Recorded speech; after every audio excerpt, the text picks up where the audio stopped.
Welcome to No Compromise, where faith and reason fuse in conversation.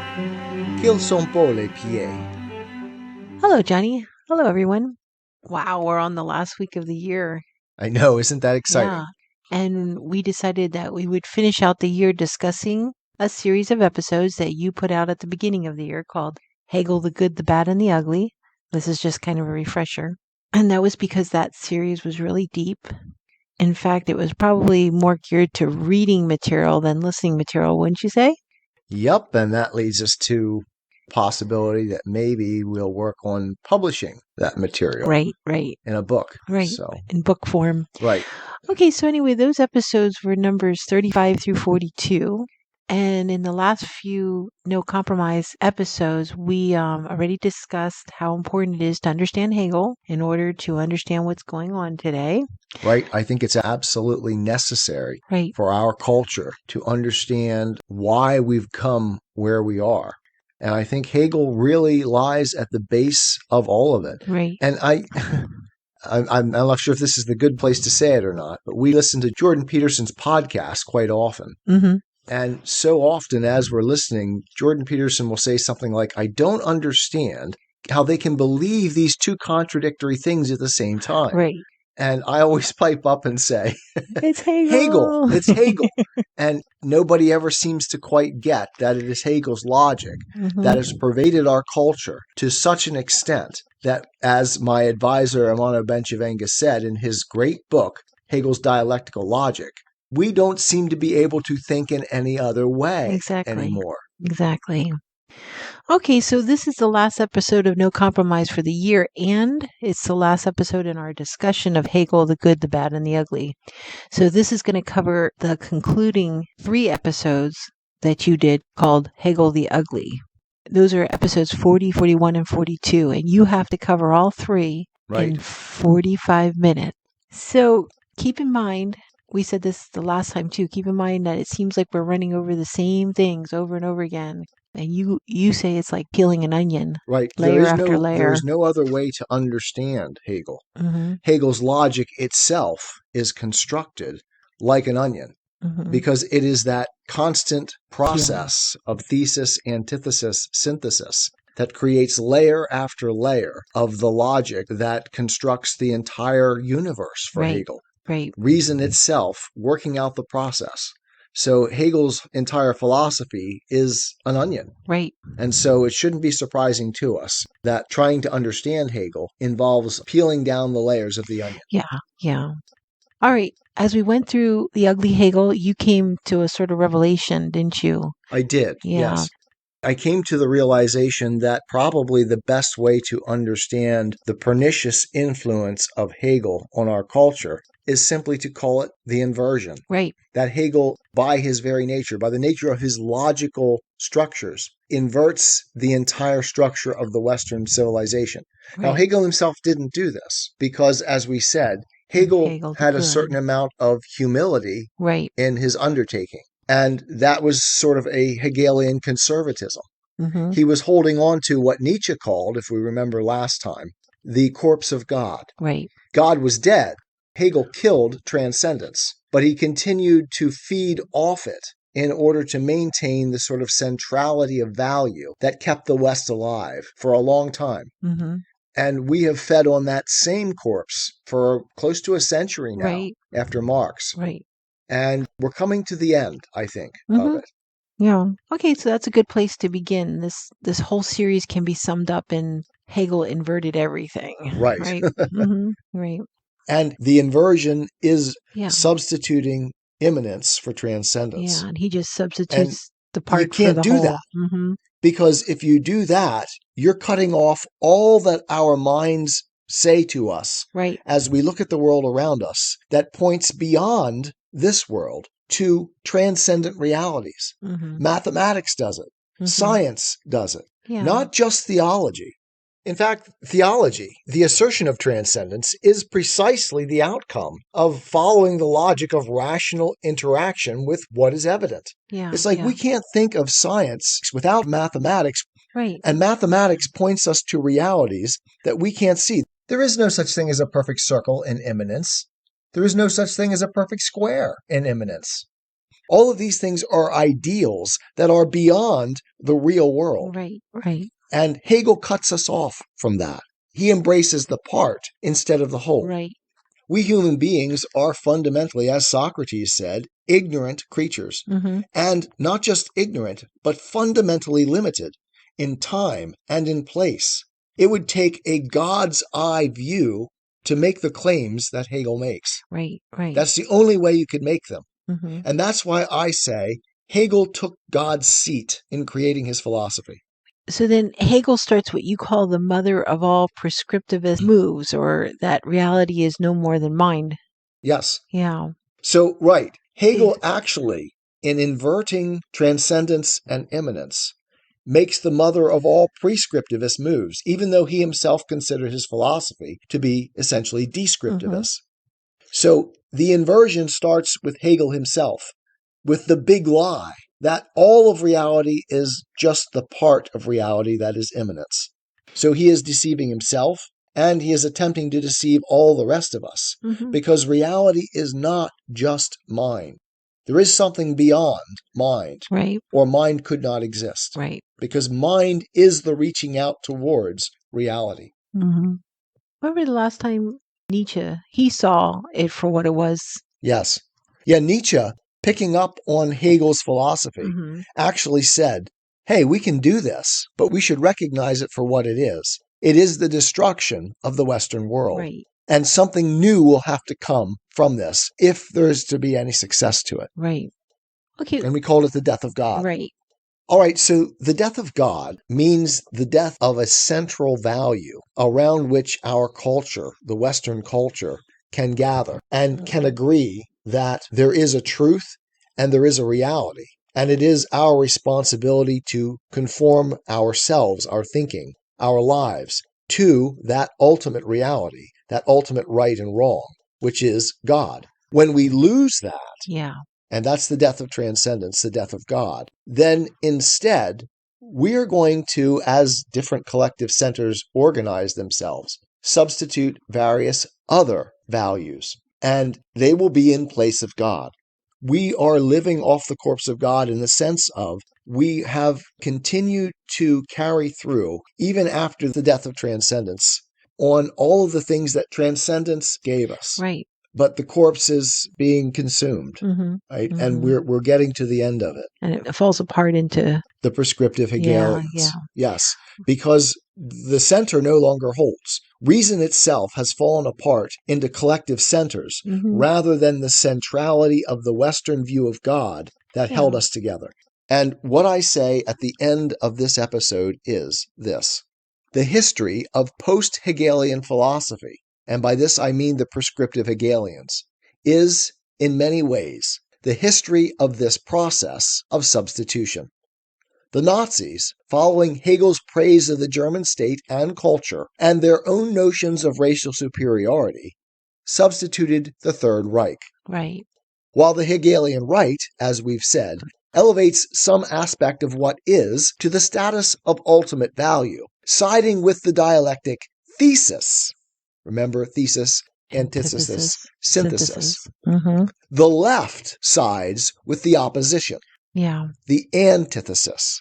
That is, Marx, more subtle, intellectually comprehensive, and ethically focused than the fascists, substituted the notion of economic justice, the socialist utopia, as the absolute. So Hegel, while inverting reality, clung to the Western conception of the goodness of creation. Quote, God saw all that he had made, and it was very good. It is exactly this Hegelian conservatism, Hegel's descriptive philosophical practice, that Marx inverts. So here we have another inversion. Right. What God saw as, quote, very good, Marx and the prescriptive Hegelians see as very bad. If Hegel's inversion of reality was the first big lie, Marx's inversion of value is the second and bigger lie, which sets the pattern for all that follows.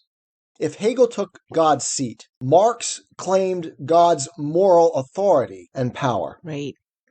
Paraphrasing Marx, philosophers have, until now, only described the world in various ways. Yeah. The point is to change it. And that is the clearest statement, in Marx's own words, of the prescriptive in what I call the prescriptive Hegelians. Because now we're going to dictate to reality what must be the case, what should be the case. Right. So precisely as Nietzsche predicted, if we remember from last time, man, in this case Marx, and he will be followed by many others, will have to become God in order to justify his murder. Right.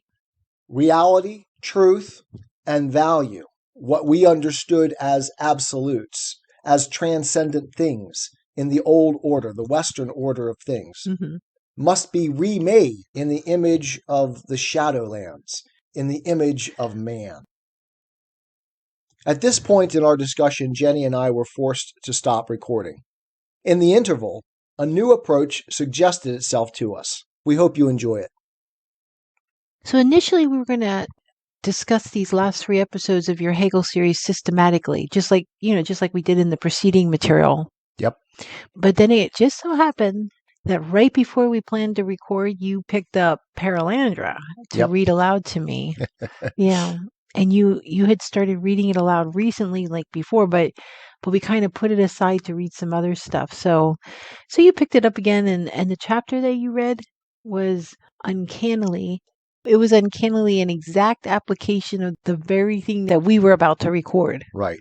So that's kind of when we had the idea that why don't we use Perelandra to explain Hegel the Ugly? Right. Took me a little while to come around to see it, but as I started to listen to the material that we'd already recorded, I had to concede that it sounded an awful lot like the material that we'd already recorded over the last 5 episodes of No Compromise. Yeah. So an example would probably be more effective than continuing to drone on about the levels of the onion. So this is going to be a discussion on your Hegel the Ugly using Perelandra as the application of your material. Right. And I actually never understood before that if you want to understand the character Weston in Perelandra, you must understand Hegelian idealism. Right. Right. And we read this before. And yes. You didn't, I don't think you caught it so strongly as you did this time. Right. I guess because we're involved in the middle of a Hegel marathon. Yeah. So, John, I guess we need to start by providing background information on Perelandra. Okay. Right? Okay. So C.S. Lewis wrote a sort of philosophical / sci-fi trilogy called the Space Trilogy. When were these written? Well, we just looked up Perelandra. It was 1943. That's right. So we've been around Out of the Silent Planet. World War II time. Right, in the early 1940s. Yeah, so that kind of gives us an idea of what the world was like when they were written. Right. Yeah. In fact, he makes allusions here in Perelandra. Right. That the war was going on while he was writing it. The titles of the 3 books in the series are Out of the Silent Planet, Perelandra, and That Hideous Strength. And we won't give you the entire storyline, but the plot is basically a philologist named Ransom is kidnapped, taken to Mars in the first book, and he meets the inhabitants. Then in the second book, he journeys to an unspoiled Venus to face a battle of good versus evil. And then finally, the third book, Ransom is one of several characters on Earth battling against a group that wants to take control of the Earth. Does that sound like a good summary? That's a pretty good, quick summary. Yeah. And Perelandra, the one we're going to deal with, that is the name of the planet Venus. Right. I was just going to say that's Venus, also known as Perelandra. So, and the one we're going to focus on, like you said, is Perelandra, and that's when Ransom travels to Venus. And in this book, he encounters one person who is the first woman of this world, and she's searching for the first man of this world. Right. So it's the equivalent of our Adam and Eve. Yeah, yeah. And the first part of this book is kind of like an earth-worn human's discussions with a brand new world's Perelandrian. And it's kind of interesting listening. Those conversations are fascinating, but eventually an evil from Earth enters Perelandra. Right, a man by the name of Weston. Right, and he had been in the first book And now he comes back in the second book. Right. He's a great physicist who solved the problem of space travel. Right. And the rest of Perelandra is kind of like a fight between Weston trying to corrupt Perelandra through this first woman, while Ransom is trying to prevent this from happening. Right. And eventually, Weston is clearly... Hegelian? Weston is clearly possessed by either the devil himself or some sub-demon. Right. And we don't want to spoil the story. Right. So we're going to move straight to the portion or the chapter that exemplifies your Hegel the Ugly series. Right. And it's early on, or fairly early on in the book, when Weston arrives from Earth and is not yet possessed. He's still himself. Right. And they have a conversation. And that's where we pick up the thread of this. When you say they have a conversation, Ransom and Weston. Ransom and Weston have a conversation. And they know each other on Earth. They knew each other on Earth. Right. And they knew each other from the Malacandra out of the Silent Planet. Yeah, from the first book in the series. Right. And Weston wasn't a good guy then either. Right. In fact, he's the one that kidnapped Ransom in the first one and takes him to Malacandra, to Mars. Maybe the best way to understand the character Weston is to remark that in the first book, Out of the Silent Planet, he represents what we have been calling the creedal atheist. Yeah. Right? Yeah. The believer in materialism, as we've talked about it from the Enlightenment. Right. When they abandon transcendence, but they're still holding on to those values that the Western tradition through Christianity has had in place. He no longer believes in God, but he does hold on to those transcendent values. Yeah. In the first book, then, he's bad. Yeah. But not nearly so corrupt as he becomes in Perelandra. Right. And in Perelandra, he represents what we have called practical or prescriptive Hegelian atheism, to coin a new phrase, in which those Western values have been inverted. Yeah. Okay. So I guess our procedure here will be to essentially read the text and comment on it as we go, and hopefully gain a clear understanding of how the prescriptive Hegelians play out. Right. Because in almost every way that I could spell it out, Weston has here taken on the mantle of the prescriptive Hegelians. Right. Here were two human beings, thrown together in an alien world under conditions of inconceivable strangeness. The one separated from his spaceship, the other newly released from the threat of instant death. Weston had held Ransom at gunpoint. Right. Was it sane? Was it imaginable that they should find themselves at once engaged in a philosophical argument which might just as well have occurred in a Cambridge combination room? Yet that, apparently, was what Weston insisted upon. He showed no interest in the fate of his spaceship. He even seemed to feel no curiosity about Ransom's presence on Venus. Could it be that he had traveled more than 30 million miles of space in search of conversation? But as he went on talking, Ransom felt himself more and more in the presence of a monomaniac. And that also is an element of the prescriptive Hegelians. Right. There is a sort of monomania about the notion. It becomes an ideological issue, just like the wokeists today. Right. They assume racism everywhere. And it's not whether or not it's there. It's just that they have to find it. Right. And not just racism, but oppression or patriarchy. The patriarchy. They find the patriarchy. You have so much trouble with that word. Yeah. So it's like that. They have this monomania. They see one thing and they find it everywhere. Everything revolves around their ideology. Okay, so picking back up with the text, like an actor who cannot think of anything but his celebrity, or a lover who can think of nothing but his mistress, tense, tedious, and unescapable, the scientist pursued his fixed idea. And that monomaniac thing is really important, right? Because they are crazy, fastened on this idea of racism or of sexism, and they find it everywhere, and they interpret everything in the world around that oppression from the Marxists. Every cat stuck in a tree. The tragedy of my life, Weston said, and indeed of the modern intellectual world in general, is the rigid specialization of knowledge entailed by the growing complexity of what is known. And this is another element that I see in the intellectual world that I grew up in my philosophical career. Everybody assumes that we are just so much brighter and more intelligent and knowledgeable now than we've ever been. And there's an element of that that's correct. But it fails to recognize that we are still fundamentally limited, ignorant creatures. Right. So there's an arrogance of knowledge in the intellectual world. Yeah, in the original Hegel the Ugly, you were going to compare Kant and Hegel. We've done that before. Right. Where you said Kant recognized those limitations. Right. Kant recognizes it, and Hegel seeks to constantly transcend it. That's sort of specialized knowledge that we call Gnosticism. And that's what you're going to see in this reading right now. God's seat. Right. That's what happens. Yep. We'll see that here clearly. It is my own share in that tragedy, Weston continues, that an early devotion to physics has prevented me from paying any proper attention to biology until I reached the 50s. To do myself justice, I should make it clear that the false humanist ideal of knowledge as an end in itself never appealed to me.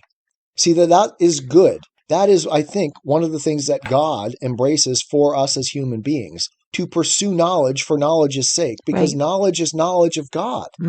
All real knowledge is knowledge of truth and therefore of divine being. Right, and it ends up glorifying him. And Weston says that never appealed to him. Right. To just seek knowledge for knowledge's sake. Instead, everything is a means to an end. Right. There's that thing we've talked about before. All ethics is motivated by the end that they're pursuing. And creates bondage rather than freedom. Right. Creates bondage rather than freedom. Okay, moving on with the text. I always wanted to know in order to achieve utility. And there it is. Ends justify the means. Right. At first, that utility naturally appeared to me in a personal form. I wanted scholarships, an income, and that generally recognized position in the world without which a man has no leverage. When those were attained, I began to look farther, to the utility of the human race. He paused as he rounded his period, and Ransom nodded to him to proceed. And that's important because there's a progression in Weston's life. In Malacandra, we see him promoting the good of the human race. But now he's become a full idealist, and he's about to reveal that to us. The utility of the human race, continued Weston, in the long run, depends rigidly on the possibility of interplanetary and even intersidereal travel. That problem I solved. The key of human destiny was placed in my hands. It would be unnecessary and painful to us both to remind you how it was wrenched from me in Malacandra by a member of a hostile, intelligent species whose existence, I admit, I had not anticipated. Not hostile exactly, said Ransom, but go on. And I'll leave that as a teaser for the story itself. The rigors of our return journey from Malacandra led to a serious breakdown in my health. Mine too, said Ransom. Weston looked somewhat taken aback at the interruption and went on. During my convalescence, I had that leisure for reflection which I had denied myself for many years. In particular, I reflected on the objections you had felt to that liquidation of the non-human inhabitants of Malacandra, which was, of course, the necessary preliminary to its occupation by our own species. So Weston had made it clear that what he wanted to do on Mars was to wipe out the species, plural, that were there in order to populate it with humanity. Right, thinking that the species were subhuman. Right, subhuman and therefore had no value. Right. Going on. The traditional, and if I may say so, the humanitarian form in which you advanced those objections, and he's speaking to Ransom here, had till then concealed from me their true strength. That strength I now began to perceive. So we see a shift in Weston's thinking here. And it seems to be going in Ransom's direction. I began to see that my own exclusive devotion to human utility was really based on an unconscious dualism. What do you mean? Asked Ransom. I mean that all my life I had been making a wholly unscientific dichotomy, or antithesis, between man and nature. And where did we hear that word before? Yes. Had conceived myself fighting for man against his non-human environment. And we can think of this in terms of thesis and antithesis. Right. And as we said, the Hegelian right fights for the thesis. Mm-hmm. The Hegelian left fights for the antithesis. Right. During my illness, I plunged into biology. And of course, that means evolutionary biology. And particularly into what may be called biological philosophy. Hitherto, as a physicist, I had been content to regard life as a subject outside my scope. The conflicting views of those who drew a sharp line between the organic and the inorganic, and those who held that what we call life was inherent in matter from the very beginning, had not interested me. Now it did.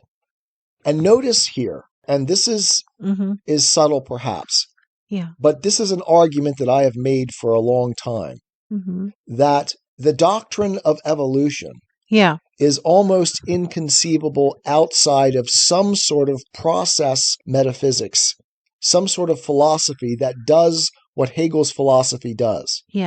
Now, I can't make direct connections historically between Hegel's philosophy and Darwin. I don't know. I would have to study it more, but I've read some things on it, and there doesn't seem to be a strong contact that Darwin ever read Hegel or was even strongly influenced by Hegel. Right. But I think it was in the air. And I'm not arguing against evolution here. I tend to think that evolution is probably the correct answer. I think that is exactly what happened. But that's irrelevant to the point. I think that the doctrine of evolution was easy to accept because we had begun to think in an Hegelian manner that all things evolve. Right. And that notion of a positive evolution of everything is at the very base of Hegelian philosophical understanding. Right. The conflicting views of those who drew a sharp line between the organic and the inorganic, and those who held what we call life was inherent in matter from the very beginning, had not interested me. Now it did. I saw almost at once that I could admit no break, no discontinuity in the unfolding of the cosmic process. Now that is as Hegelian as you get in terms of a philosophical explanation of the origin of life or everything of the entire universe, the cosmic process. And then he says this, I became a convinced believer in emergent evolution. All is one. This is that logic of both and that Hegel gives us. There are no real contradictions, no real substances. Everything is part of the same unfolding process.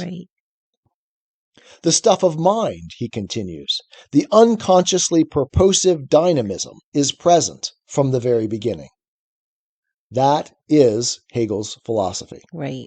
Here he paused. Ransom had heard this sort of thing pretty often before and wondered when his companion was coming to the point. When Weston resumed, it was with an even deeper solemnity of tone.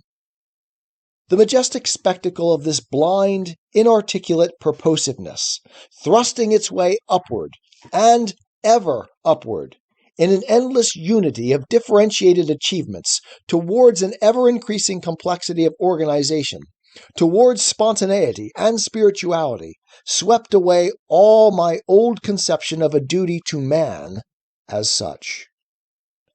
Again, this is such a clear presentation of Hegel's philosophy. And it's probably worth noting, even at this point, that Lewis was a strong believer before he became a Christian in idealism. He didn't necessarily have a knowledge of Hegel. In fact, he probably never studied Hegel at all. But Hegelianism had penetrated into English culture and especially into the English university through F.H. Bradley and others. So it was alive and well, and something that C.S. Lewis himself taught and understood very well. And what you are trying to say has pervaded our... Exactly. And although Lewis himself probably would not have traced it back to Hegel, I would say exactly the same thing has happened to us. Our thinking has been so profoundly and deeply influenced by Hegel's logic that we just simply do it unconsciously. It is how we think, and we're not even aware that we do it. Right. And part of the purpose of this series is to try to make us aware, and I hope that this example in particular helps us all to see how Hegelian thinking has become a part of our own thinking process. Weston continues, "The majestic spectacle of this blind, inarticulate purposiveness, thrusting its way upward and ever upward in an endless unity of differentiated achievements, towards an ever-increasing complexity of organization, towards spontaneity and spirituality, swept away all my old conception of a duty to man as such. Man in himself is nothing. The forward movements of life, the growing spirituality is everything." And last episode, if you remember, we read that quote from Hegel's Philosophy of History, where he talks about the great man or pursuing the great idea and trampling down many an innocent flower and crushing the individual because individuals are merely means to an end. Weston is now seeing himself in that way. I remember reading that abortion, remember? Killing a baby is just merely... Right, and which one of our episodes? I forget which episode it was, but it was that article that abortion is murder and there's nothing, or is killing and there's nothing wrong with it. And there's nothing wrong with it. Right. And you think of it as just putting out, crushing a flower, or what was it? Oh, that's right. Picking a flower. Picking a flower. Right. Yeah, and that's worth your going back and listening to. I think that was one of our better no compromises, actually. So at this point, Weston is saying man in himself is nothing. So if man is nothing, the highest value that he saw back in that Out of the Silent Planet. Now he's saying man is nothing. Man can be trampled down, but what can't be is the advancement of spirit. Right. Which is essentially what he's embracing now. Man in himself is nothing. The forward movements of life, the growing spirituality is everything. I say to you quite freely, Ransom, that I should have been wrong in liquidating the Malacandrians. It was a mere prejudice that made me prefer our own race to theirs. To spread spirituality, not to spread the human race, is henceforth my mission. And notice how close this gets to a religious conception. So much of what passes for spirituality today is exactly like this. Right. This sort of vague notion of being spiritual, of sending good vibes. And we said before, having a form of godliness, but denying the power. We say it over and over. Yep. Even someone like Sam Harris comes across having a form of spirituality like this. What does he teach? Like transcendental meditation or something like that? Is that what he does? Pushes? Okay, I'm not sure. Yeah, it's either that or yoga or something like that. Okay. Yeah. So even Sam Harris, a supposedly hard-headed intellectual rationalist, is pushing a form of spirituality. It has a God-shaped vacuum. Yes. This, he continues, sets the coping stone on my career. I worked first for myself, then for science, then for humanity, but now, at last, for spirit itself. I might say, borrowing language which will be more familiar to you, the Holy Spirit. Now, what exactly do you mean by that? Asked Ransom. I mean, said Weston, that nothing now divides you and me except a few outworn theological technicalities with which organized religion has unhappily allowed itself to get encrusted. But I have penetrated that crust. The meaning behind it is as true and living as ever. If you will excuse me for putting it that way, the essential truth of the religious view of life finds a remarkable witness in the fact that it enabled you, on Malacandra, to grasp, in your own mythical and imaginative fashion, a truth which was hidden from me. Now notice that Weston here does what so much of current mystical religion does. He talks about outworn theological technicalities, Christian doctrine. Right. It's like everyone wants to get rid of this and make Jesus into a nice man, a good teacher. That's one of the ways in which they do it. And the other is just to say, okay, now I'm going to get myself in trouble. Because in the evangelical church, we have embraced a Jesus who's not the real Jesus. Mm-hmm. Mm-hmm. Because Jesus was not just a nice guy. Mm-hmm. He was a man who actually stood for real things and fought against the world and went to his death standing for his principles and his reality. And this is not something we're teaching anymore. And challenged people. We've become a milquetoast church. Right. And all of these people tend to think that, as Weston does here, that they know better now, right? Religion has moved on from those old views. And we see this in the woke evangelicals today. Yes. Right? Yeah. They look back on the old church and say, oh no, how silly that they don't accept trans dogma. Right. Trans Sunday Story Hour. Yeah. And they've moved on. They know better than we do. And the Bible is just an old document that means nothing really anymore. We just are supposed to take these milquetoast truths from it, but ignore its hard stuff. Right. Thomas Jefferson Bible. Right, the Thomas Jefferson Bible. One of the comics did something on that too. It's like the My Bible, where you get to put in what you want. The Me Bible. Yeah. So Ransom responds, I don't know much about what people call the religious view of life, said Ransom, wrinkling his brow. You see, I'm a Christian, and what we mean by the Holy Ghost is not a blind, inarticulate purposiveness. And you'll note here that Christianity takes a stand for real meaning. Right. Words mean something. Right. And what they mean is unchangeable. God is not changeable. That's one of the characteristics that we talked about before. And this idea that everything is grayscale and we must compromise over and over again with all of these new movements and new ideas is wrong. Right. And it is wrong at the most fundamental level. There are real truths. There are real rights and wrongs. And that's what they're trying to destroy with this Hegelian nonsense. That's right. My dear Ransom, said Weston. And you can hear the contempt in his voice, right? This retrogressive contempt. Yeah. Because you are playing the part of those older people who only understood a part of the truth. We know better. Gnosticism. Yes, the Gnosticism. I understand you perfectly. I have no doubt that my phraseology will seem strange to you, and perhaps even shocking.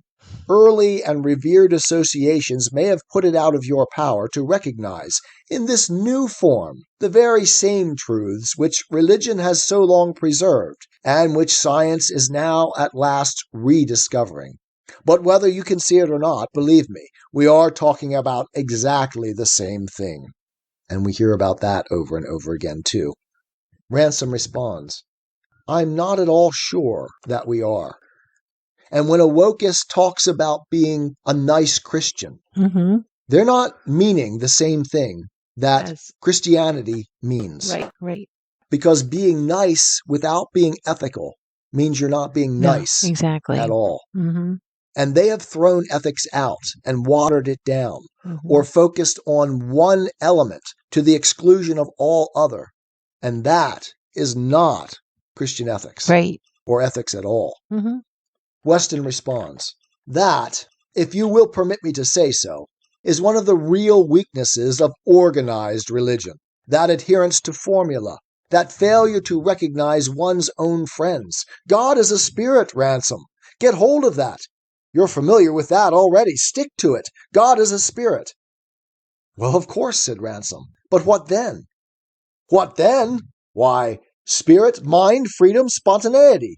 That's what I'm talking about, and there we see it. The development of Hegelian logic, the blending of all things into one, the thesis, antithesis, synthesis.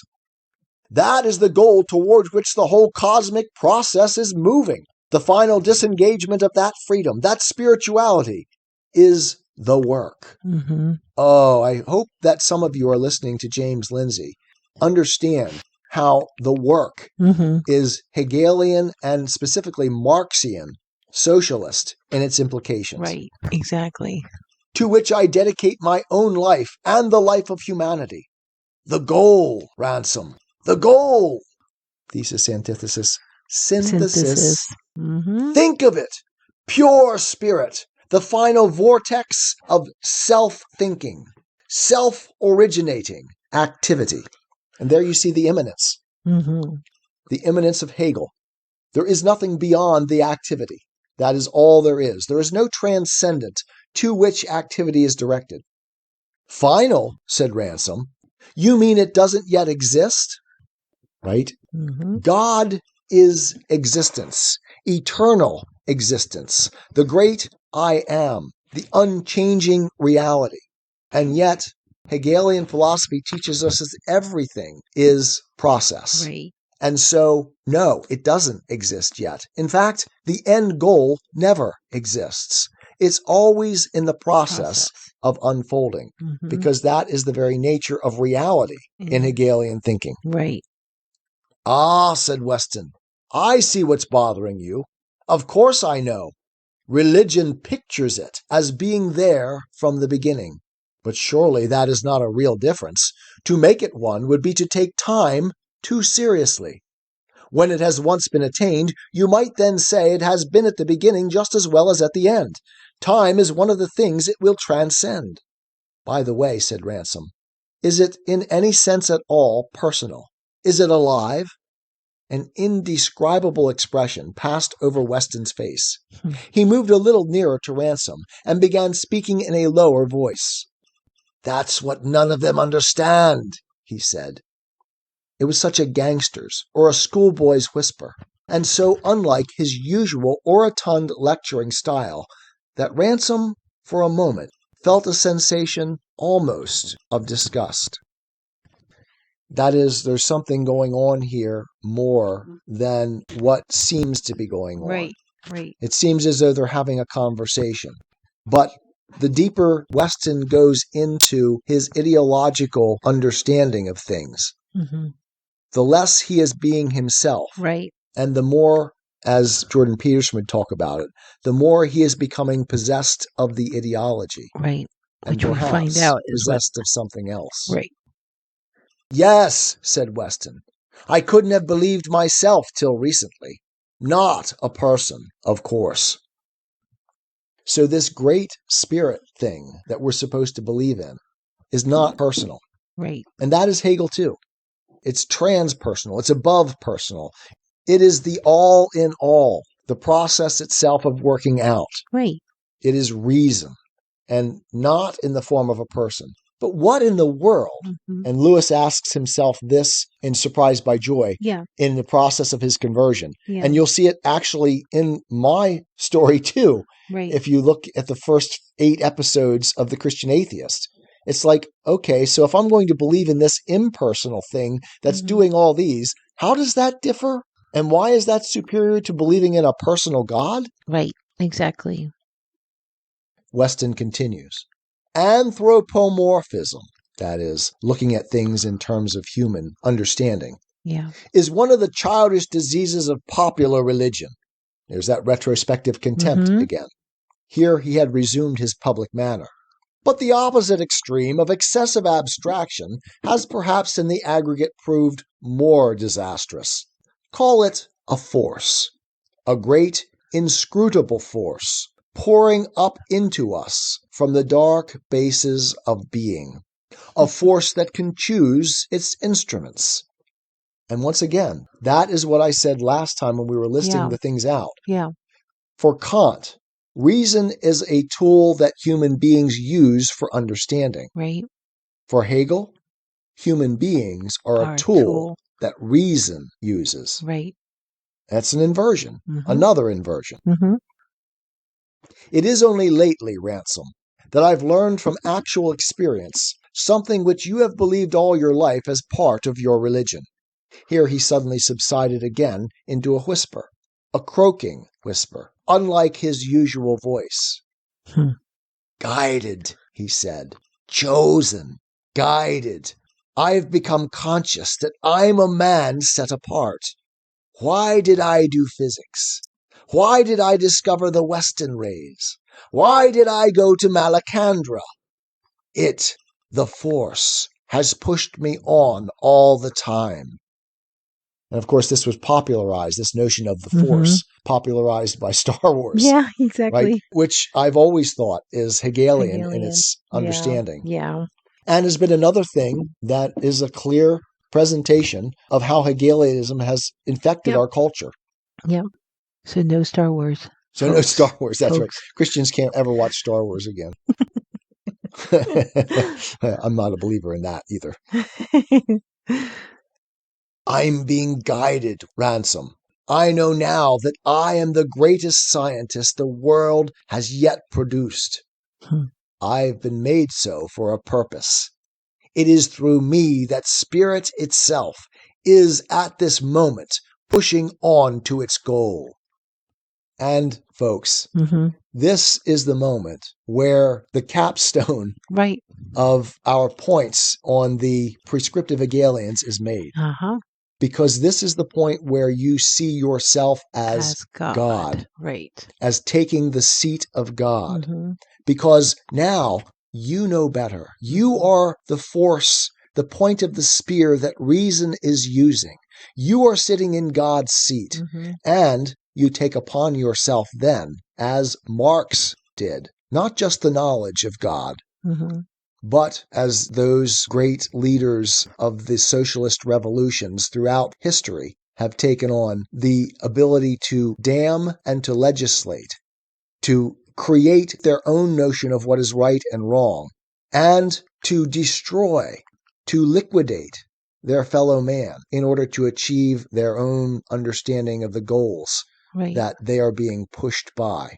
And it goes even further back to Isaiah, where Satan says, I will ascend into heaven. I will exalt my throne above the stars of God. I will sit also on the mount of the congregation in the recesses of the north. I will ascend above the heights of the clouds. I will be like the Most High. Yes, exactly. Yep. We can trace it all the way back to Satan because it is the same impulse. And that is the inversion. Right. As we said last time, the mother of all inversions was Hegel's first inversion. Right. Taking immanence for transcendence. And that's exactly what Satan did. And that is what is so terrifying. There were individuals throughout history who have instantiated this. Yeah. But now it has become a cultural phenomenon, and it is something that we are all breathing as the air of our daily lives. And, I'm not a big fan of doing any of the end time things in the Bible. I think oftentimes we get way too carried away about this, especially in the evangelical realm. Right. But it sure sounds an awful lot like that is what's being talked about. Look here, said Ransom. One wants to be careful about this sort of thing.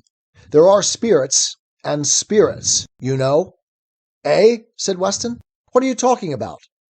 I mean, a thing might be a spirit, and not good for you. But I thought you agreed that spirit was the good, the end of the whole process. I thought you religious people were all out for spirituality. What is the point of asceticism, fasts and celibacy, and all that? Didn't we agree that God is a spirit? Don't you worship him because he is pure spirit? Good heavens, no. We worship him because he is wise and good. There's nothing especially fine about simply being a spirit. The devil is a spirit.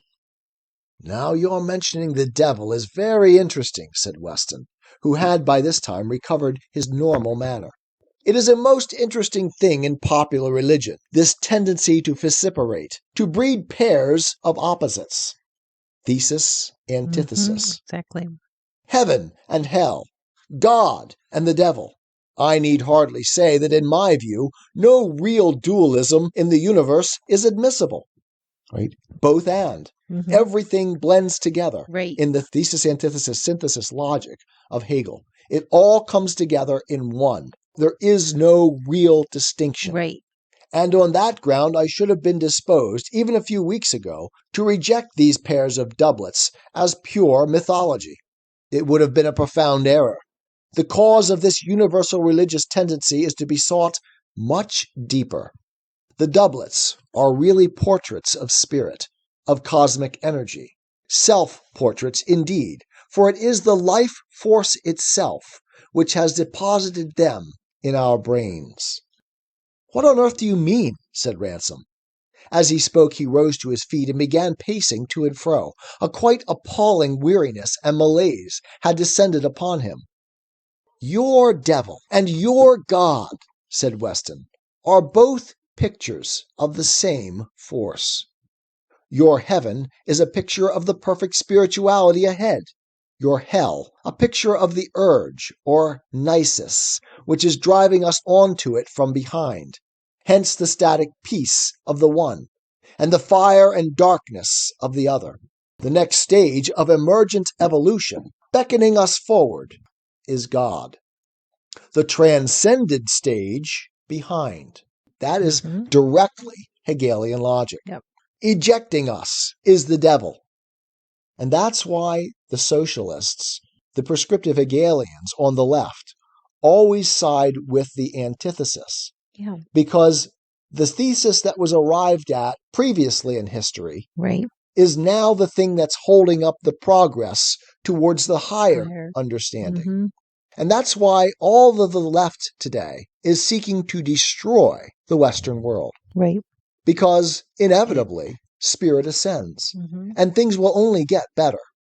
And that is a huge mistake. Obviously, right? Because history teaches us that things do not always get better unless you ignore history, which is exactly what they do. They ignore history, they ignore science, they ignore fact, they ignore the very evidence of our senses. They can claim that a man is a woman and a woman is a man. So, as we said last time, when God is dead, all things are permissible. Picking up with Weston again. The next stage of emergent evolution, beckoning us forward, is God. The transcended stage behind, ejecting us, is the devil. Your own religion, after all, says that the devils are fallen angels. Ransom replied, "And you are saying precisely the opposite, as far as I can make out, that angels are devils who've risen in the world." "It comes to the same thing," said Weston. There was another long pause. And again, now we see how evil becomes good and good evil. "Look here," said Ransom. "It's easy to misunderstand one another on a point like this. What you are saying sounds to me like the most horrible mistake a man could fall into. But that may be because, in the effort to accommodate it to my supposed religious views, you're saying a good deal more than you mean. It's only a metaphor, isn't it, all this about spirits and forces?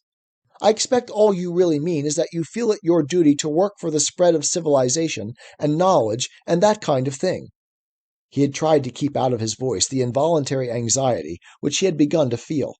Next moment he recoiled in horror at the cackling laughter, almost an infantile or senile laughter, with which Weston replied. There you go, he said. "Like all you religious people, you talk and talk about these things all your life, and the moment you meet the reality, you get frightened." And I can't help but see Michael Eric Dyson That's right. talking with Jordan Peterson in that one video on YouTube. Debate, yeah. Yep. That absolute burning contempt and hatred of one side for the other, like that. And the absolute certainty that they're in the right. "What proof," said Ransom, who indeed did feel frightened, "what proof have you that you are being guided or supported by anything except your own individual mind and other people's books?" "You didn't notice, dear Ransom," said Weston, "that I'd improved a bit since we last met in my knowledge of extraterrestrial language? You are a philologist, they tell me." Ransom started. "How did you do it?" he blurted out. And he's referring here to his ability to speak the language that the lady speaks here on Perelandra. And they spoke on Malacandria. And that they spoke on Malacandria, yeah, yes. It's like and the universal language. The universal language of the cosmos. Yeah. And somehow or other, Weston managed to speak it with perfect fluency to the lady when he arrived. Ransom was startled by that. Yeah, because in the previous book, he wasn't able to. Yeah. Right. "Guidance, you know. Guidance," croaked Weston.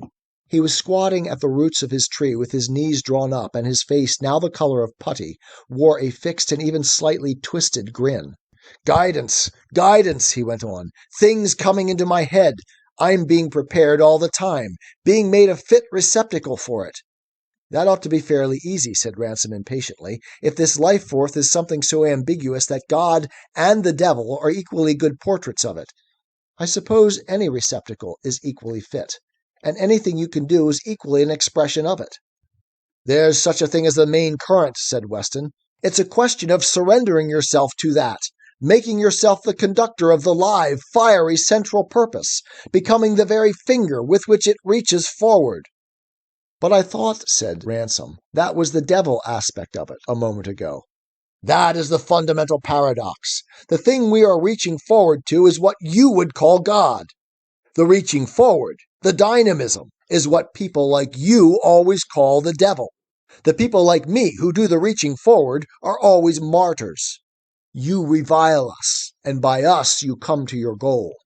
Does that mean, in plainer language, that the things the force wants you to do are what ordinary people call diabolical? My dear Ransom, I wish you would not keep relapsing onto the popular level. The two things are only moments in the single unique reality. Spirit. The world leaps forward through great men, and greatness always transcends mere moralism. And again, that takes us back to that quote from Philosophy of History from last time. Yep. The great man leaps forward and crushes many a small flower, a beautiful flower. When the leap has been made, our diabolism, as you would call it, becomes the morality of the next stage. But while we are making it, we are called criminals, heretics, blasphemers, which for a long time is exactly what we said the socialist program was. Right. And now it's being embraced with open arms. Ransom replies, how far does it go? And this is an important part. And we're nearing the end here. How far does it go, Weston? Would you still obey the life force if you found it prompting you to murder me? Yes. Or to sell England to the Germans? Yes. Or to print lies as serious research in a scientific periodical? Yes. God help you, said Ransom. And I hate to say it. I know what you're going to say. We have done and are doing all of those things right now. Right. And it's being embraced as truth and kindness and justice, right? Let's take our children in and let them choose their gender and let them be sterilized as women maimed and have their penises chopped off as men, as boys. That is no different from sacrificing our children to Moloch. Right. And those things, pedophilia and all of those kinds of things. Yes, pedophilia. Were wrong. Right, one time clearly wrong. Right, we looked down at them. And now, because we have chosen to turn everything into grayscale, there is no right and no wrong. Exactly. God help you, said Ransom. Yeah. And I say, God help us.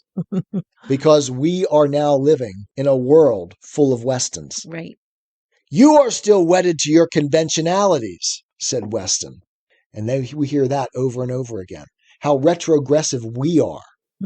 How bad we are for sticking to the traditional morality that has brought our world to a place where poverty has almost been eliminated in the world. Right. The standard of living for humankind has never been higher across the entire human spectrum. A place where you have time to think of these crazy things. And they're in the process of dismantling it. A place where you can think of these crazy things and get paid to do it. Yeah, and we're not getting paid for doing what we're doing. Yeah. You are still wedded to your conventionalities, said Weston, still dealing in abstractions. Can you not even conceive a total commitment? A commitment to something which utterly overrides all our petty ethical pigeonholes? And man, that is what the wokeists preach, a total commitment. And that is what God demands. And it's not what our churches are teaching. Right. Ransom grasped at the straw. Wait, Weston, he said abruptly. That may be a point of contact. You say it's a total commitment. That is, you're giving up yourself. You're not out for your own advantage. No, wait half a second. This is the point of contact between your morality and mine. We both acknowledge... Idiot, said Weston. His voice was almost a howl, and he had risen to his feet. "Idiot," he repeated. "Can you understand nothing? Will you always try to press everything back into the miserable framework of your old jargon about self and self-sacrifice?" Those old views that must be destroyed and taken over and suppressed. And if all else fails, the adherents of them must be liquidated. That is the old accursed dualism in another form.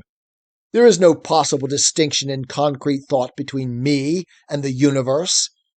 Insofar as I am the conductor of the central forward pressure of the universe, I am it. There you go. Hegel claimed to be God, but limited himself to description and had a sort of conservative view.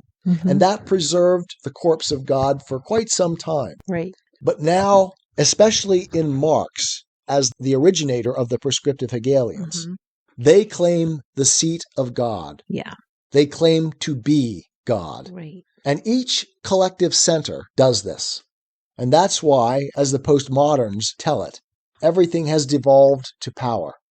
The only way to decide between different collective centers is power. Right. Do you see, you timid, scruple-mongering fool? I am the universe. I, Weston, am your God and your devil. I call that force into me completely. Then horrible things began happening. And with that, I will end our reading of Perelandra.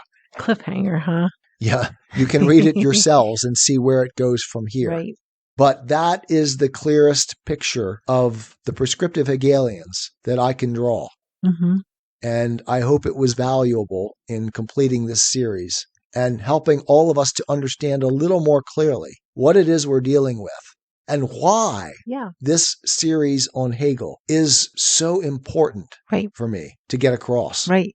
Especially, most importantly, is how we are all thinking that like that without even realizing it. Right. It's just part of our existence now. Yes. And so we wind down our year with this as what I think may be one of the most important things we've undertaken here at the Christian Atheist. Right. And it gives the proper meaning to this podcast, No Compromise. Right. Because that is what we need to get back to. The Hegelian spirit that has permeated our culture teaches us always to compromise, always find the middle road, always find a way to agree. That's garbage. What we need to get back to is on truth, on ethics. There is no compromise to be made, for that is God's position. I guess we can call this No Compromise episode Hegel the Ugly or Perelandra and the Prescriptive Hegelians. Yes, I like that title. Okay, so thank you everyone for taking time to join us here this year. We've appreciated the time you've given us. Indeed. Be sure to join us the beginning of this new year, 2023, because we're going to take a new approach to all three of our podcasts. We're going to combine them where we have the Christian Atheist, No Compromise, and Simple Gifts, kind of cross-branding all of them, huh? Right. And hopefully this will be a more practical and less theoretical approach to help Christians to deal with the world in which we find ourselves. Right. And also to challenge those who are maybe unbelieving members to think more clearly about their own world. Yeah. Because I don't think I'd need to make an argument for God. I think the argument is there in all of the objective realities around us. Right. You just want to be a signpost to point the way. Pointing the way. Right. That is our job here at the Christian Atheist, for Jenny and I both. On Mondays, the Christian Atheist will continue to present a sort of discourse episode on something that you've done in the past with Simple Gifts. Right. Simple Gifts. And Simple Gifts is your reading podcast where you just read with no commentary. So on Mondays, Christian Atheist will present a discourse episode on something from Simple Gifts. Right. And then John and I will discuss what you speak of on Monday on Thursday. Right. Through No Compromise. So our first episode of the Christian Atheist this coming year will be an explanation of our new process, following on what we've just said, following up on what we just said. And then the following week, we will take one of C.S. Lewis's essays called The Seeing Eye, evaluate it quickly and pointedly on Monday. And then Jenny and I will talk about it on Thursday at a greater depth and hopefully in a more clarified way than I usually do, a more popular and probably easier to understand format. Right. And if you want to hear The Seeing Eye, if you want to hear it read without commentary, you can go to Simple Gifts right now. Yep, it's there already. Either on YouTube or on your favorite podcasting link. So, by the way, if you're listening on YouTube, please take a moment to subscribe. And no matter how you're listening, feel free to leave a comment, questions, or even topic ideas for future episodes as we begin the new year. And lastly, if you'd like to buy us a cup of coffee, there's a link in our description to do that. And have a very blessed Advent season, everyone. Merry Christmas. And Happy New Year. I am a Christian with the searching and skeptical mind of an atheist. I don't want to believe anything that isn't true. I know both sides of the looking glass, and I know them with open eyes. I choose Christ's side.